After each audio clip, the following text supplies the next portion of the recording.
উদ্ধার দম্পতির মৃতদেহ। ঘটনাটি ঘটেছে গড়িয়ার আদর্শনগরে। দুজনকে ঝুলন্ত অবস্থায় উদ্ধার করা হয়। ঘটনার তদন্ত শুরু করেছে পুলিশ।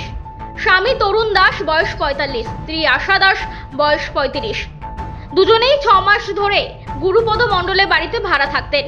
প্রাথমিকভাবে মনে করা হচ্ছে স্ত্রীকে খুন করে আত্মঘাতী। কি কারণে এই ঘটনা ঘটলো তা খতিয়ে দেখছে পুলিশ। কি হয়েছে না হয়েছে আমরা বাড়ি এলাম, ওরা এসে ভাত খাওয়া দাওয়া করলো হাসি খুশি ভাবে। তারপর ছেলের বউটা এই ঘরে চলে এসছেন, এই ঘরে ওর মাসিমার থাকে। ওরা দুই বোনে ভাড়া থাকে আমার বাড়িতে।